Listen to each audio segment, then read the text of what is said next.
Hello friends, आज हम आपके लिए लाए हैं मूवी गुलिवर्स ट्रैवल।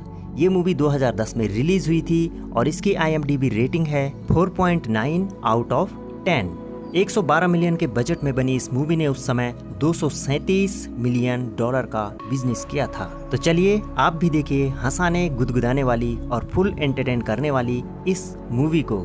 कहानी की शुरुआत में दिखाया जाता है कि सुबह होते ही गुलिवर रोज की तरह अपने कमरे में उठता है और अपने डेली रूटीन को करने में लग जाता है। वह अपने रूम में रखे सुपर हीरो से बातचीत करता है और शावर में नहाते हुए डांस करता है।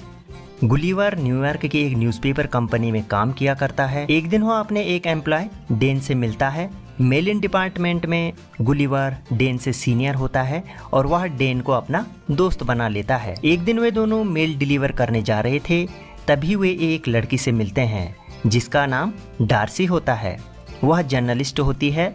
गुलिवर को डार्सी अच्छी लगती थी, लेकिन हेजिटेशन की वजह से गुलिवर डार्सी से कभी भी अपने दिल की बात शेयर नहीं कर पाता। कहानी के अगले दृश्य में गुलिवर और डेन को बातचीत करते हुए दिखाया जाता है। गुलिवर डेन को बताता है कि वह इस कंपनी में कई सालों से काम कर रहा है, लेकिन अभी तक उसका कभी भी प्रमोशन नहीं हुआ। डेन उसे बताता है कि तुम्हें बातचीत करने में दिक्कत होती है, इस वजह से तुम्हारी प्रोग्रेस नहीं हो पाई। इसके बाद गुलिवर वहां से बाहर चला जाता है। वह देखता है कि डार्सी अभी भी अपने कैबिन में काम कर रही है। वह डार्सी के कैबिन में चला जाता है, लेकिन वहां जाकर भी वह कुछ नहीं बोल पाता। डार्सी उससे पूछती है कि क्या तुम ट्रैवल राइटिंग असाइनमेंट साइन करना चाहते हो। जल्दबाजी में गुलिवर हाँ कर देता है। अगले दिन गुलिवर इंटरनेट से कुछ आर्टिकल कॉपी करके अपने ब्लॉग में पेस्ट करता है और डार्सी को दिखाता है। डार्सी उसकी राइटिंग स्किल को देख करके बहुत खुश हो जाती है। डार्सी गुलिवर से कहती है कि तुम बारमूडा ट्रायंगल पर जाओ और वहां पर जो शिप्स गायब हो गए हैं उन पर एक आर्टिकल लिखो। आखिर गुलिवर था तो लड़का ही, तो इस वजह से वह डार्सी को इम्प्रेस करने के चक्कर में हाँ कर देता है। डार्सी उसके लिए एक बोट का इंतजाम करवाती है। अगली सुबह गुलिवर बारमूडा ट्रायंगल के लिए निकल पड़ता है। वहां पहुंचकर वह एक आदमी से मिलता है जो उसके लिए बोट का इंतजाम करता है। वह गुलिवर को बोट चलाना और उसे कंट्रोल करना सिखाता है। वह गुलिवर को बताता है कि यह बोट ऑटोमेटिक है और तुम्हें वहां पहुंचने में कोई दिक्कत नहीं होगी। इसके बाद गुलिवर अकेले ही बारमूडा ट्रायंगल की तरफ निकल जाता है। वह अपनी इस जर्नी को एंजॉय कर रहा होता है। कुछ देर वह बोट में मैगजीन पढ़ता है और उसके बाद वह सो जाता है। लेकिन जब उसकी आंखें खुलती है तो वह देखता है कि एक बहुत बड़ा समुद्री तूफान उसकी ओर आ रहा है। वह जल्दी से अपनी लाइफ जैकेट पहन लेता है और इसके बाद वह समुद्री तूफान उसे अपनी चपेट में ले लेता है। कुछ देर बाद जब गुलिवर को होश आता है तो वह अपने आप को एक नई जगह पर पाता है जहाँ की उसे रस्सियों से बांध रखा था। जब वह अपनी गर्दन को थोड़ा ऊपर उठाता है तो वह देखता है कि उसके सीने पर छोटे छोटे लोग चढ़े हुए हैं। उन आदमियों में से एक आदमी अपने आप को लिलीपुट का कमांडर एडवर्ड बतलाता है और गुलिवर को एक बीस्ट कहकर पुकारता है। कहानी में आगे दिखाया जाता है कि उन लोगों ने गुलिवर को रस्सियों और लकड़ी के डंडों की सहायता से बांध रखा था। फिर गुलिवर को गुस्सा आता है और वह एक झटके में अपने आप को उन सब से आजाद कर देता है। यह काम उसके लिए बहुत आसान था। उसे ऐसा लगता है कि मानो वह कोई सपना देख रहा हो। इसके बाद एडवर्ड अपने सिपाहियों को ऑर्डर देता है कि इस बीस्ट को नीचे गिराओ और सारे के सारे सिपाही गुलिवर को नीचे गिरा देते हैं। इसके बाद वे सैनिक उसे गाड़ी में बांध करके लिलीपुट किंगडम में ले जाते हैं। उस शहर के सारे लोग उस बड़े से इंसान को देखने के लिए इकट्ठा होने लगते हैं। वहाँ के सब लोग हैरान हो जाते हैं कि इतना बड़ा क्रिएचर आखिर कहाँ से आ गया। इसके बाद गुलिवर को वहाँ के राजा थियोडोर के सामने पेश किया जाता है। राजा की बेटी मैरी गुलिवर को देख करके इमोशनल हो जाती है और वह कहती है कि इसके साथ इतनी सख्ती करना क्या जरूरी था। एडवर्ड मैरी को बताता है कि यह हमारे दुश्मन राज्य ब्लैफहुजिया का जासूस है। गुलिवर वहाँ के राजा और उसके सहयोगी से पूछता है कि वह इस समय कहाँ है। वे उसे बताते हैं कि वह इस समय दुनिया के सबसे महान साम्राज्य लिलीपुट में है। कहानी के अगले दृश्य में दिखाया जाता है कि गुलिवर को एक जेल में बंद कर दिया जाता है। यहाँ वह एक कैदी से मिलता है जिसका नाम होता है होरोशियो। होरोशियो को भी एडवर्ड ने ही यहाँ पर कैद किया रहता है। इसके बाद वह गुलिवर के पास आता है और गुलिवर से कहता है कि अगर मैं चाहूँ तो हमेशा तुम्हें इसी जेल में रख सकता हूँ। इसके बाद एडवर्ड गुलिवर को खेत जोतने के लिए खेत में ले जाता है और उससे खेत जुतवाता है। लेकिन तभी उनका दुश्मन साम्राज्य ब्लू फेसिया उन पर आक्रमण कर देता है। उन सैनिकों का प्लान राजकुमारी को किडनैप करने का होता है, लेकिन एडवर्ड सैनिकों के पास जाता है और कहता है कि राजकुमारी को केवल वही बचाएगा, अन्य कोई नहीं।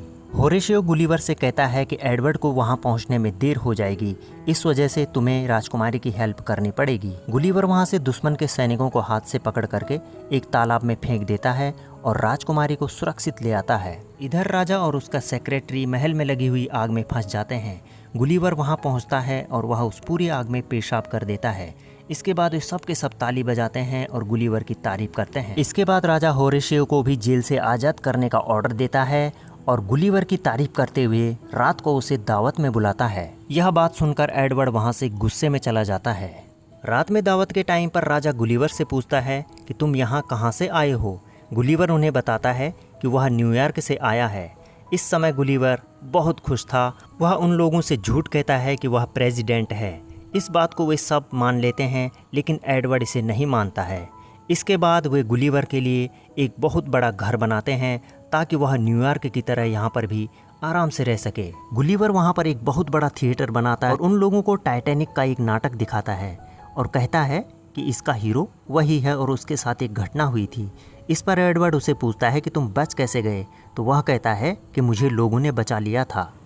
कहानी के अगले सीन में होरेशियो को दिखाया जाता है, जो कि प्रिंसेस को इम्प्रेस करने के लिए गुलिवर की मदद लेता है और वह प्रिंसेस को इम्प्रेस भी कर लेता है। लेकिन दूसरी ओर एडवर्ड भी प्रिंसेस से शादी करना चाहता है। दूसरी ओर राजा के सैनिक गुलिवर के शिप को ढूंढ लेते हैं और वहां से गुलिवर को अपना मोबाइल मिलता है, जिसमें कि डार्सी ने उसके लिए कई वॉइस मैसेजेस भेजे होते हैं। मैसेज सुनकर के उसे पता चल जाता है कि डार्सी उससे बहुत नाराज है और अब वह डार्सी का सामना नहीं करना चाहता।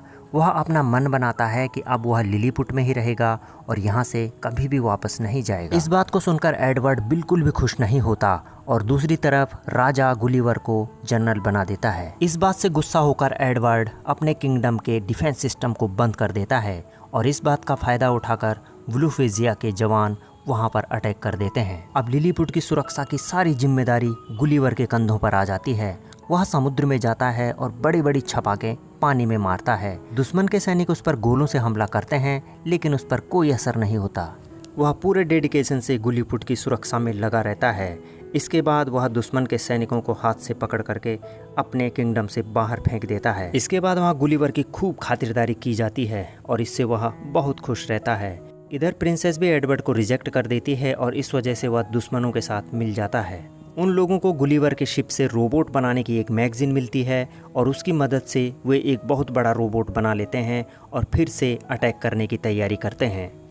इधर गुलिवर सोचता है कि उसे फिर से छोटे छोटे लोगों के साथ लड़ना पड़ेगा, लेकिन गुलिवर जब अपने सामने उस बड़े से रोबोट को देखता है तो वह हैरान रह जाता है। एडवर्ड उसे चैलेंज करता है कि गुलिवर अपनी हार को स्वीकार कर ले। इसके बाद गुलिवर और रोबोट में फाइट होती है, लेकिन गुलिवर उसे नहीं हरा पाता क्योंकि उसकी हाइट और उसका वेट काफ़ी ज़्यादा होता है और इस तरह से वो रोबोट गुलिवर को बहुत परेशान करता है। गुलिवर राजा को बताता है कि उसने झूठ बोला था कि वह न्यूयॉर्क का प्रेसिडेंट है। इसके बाद एडवर्ड के सैनिक गुलिवर को बांध करके एक बहुत बड़े आइलैंड में छोड़ देते हैं, जहाँ पर कि कोई नहीं जा सकता है। इसके बाद जब गुलिवर को वहाँ पर छोड़ा जाता है तो उसे एक लड़की एक बड़े से जार में कैद कर लेती है। दरअसल इस आइलैंड में इंसान बहुत बड़े बड़े होते हैं। इधर डार्सी भी गुलिवर को ढूंढते हुए उस आइलैंड पर पहुंच जाती है। गुलिवर ने एडवर्ड को बताया होता है कि डार्सी उसकी प्रिंसेस है और इस तरह से एडवर्ड डार्सी को कैद कर लेता है। जेल में जाने के बाद डार्सी वहां राजा और रानी से मिलती है। गुलिवर के हारने के बाद एडवर्ड ने उन्हें भी कैद कर लिया था। इसके बाद होरेशियो गुलिवर के पास जाता है और उसे सारी घटना बताता है। उस लड़की के पास यूएस आर्मी का एक पैराशूट होता है और गुलिवर उसकी मदद से फिर से लिलीपुट में पहुंच जाता है। लिलीपुट में पहुंचकर गुलिवर सबसे पहले डार्सी से मिलता है और वह उसे बताता है कि वह उसे बहुत प्यार करता है। गुलिवर डिसीजन लेता है कि वह लिलीपुट के लोगों की सुरक्षा के लिए फिर से एडवर्ड को चैलेंज करेगा। इसके लिए वह खुद को तैयार करता है। अगले दिन उसके सामने एक बहुत बड़ा रोबोट आता है और उन दोनों में फिर से लड़ाई शुरू हो जाती है। रोबोट में जबरदस्त इलेक्ट्रिसिटी पावर होने के कारण गुलिवर बेहोश हो जाता है। दूसरी तरफ होरेशियो रोबोट के अंदर जाता है और वहां से उसकी पावर को कट कर देता है। इसके बाद गुलिवर आसानी से उस रोबोट को हरा देता है और सारे लोग वहां पर ताली बजाते हैं। होरेसियो को भी प्रिंसेस से शादी करने की इजाजत मिल जाती है। वहाँ पर मौका मिलते ही एडवर्ड भी प्रिंसेस को कैप्चर कर लेता है, लेकिन प्रिंसेस अपनी सूझबूझ से उसकी अकल ठिकाने लगा देती है। गुलिवर लिलीपुट और बिलीफेसिया की दुश्मनी को भी समाप्त कर देता है और इसके बाद वे सब के सब आपस में प्यार से रहते हैं। गुलिवर और डार्सी भी अपने शिप में बैठकर न्यूयॉर्क की तरफ निकल जाते हैं। न्यूयॉर्क पहुंचकर गुलिवर अपनी जॉब छोड़ देता है और ट्रैवल राइटर बन जाता है। तो इस तरह से इस मूवी की हैप्पी एंडिंग हो जाती है और वे दोनों भी आपस में मिल जाते हैं। होप कि आपको भी यह मूवी अच्छी लगी होगी। यदि आप हमारे चैनल पर नए हैं तो हमारे चैनल को सब्सक्राइब करना बिल्कुल भी मत भूलिएगा। डिस्क्रिप्शन में और भी मूवीज़ के लिंक दिए हैं तो उनको भी अवश्य देख लीजिएगा। मिलते हैं बहुत जल्द एक नई मूवी के साथ। तब तक के लिए मैनी थैंक्स।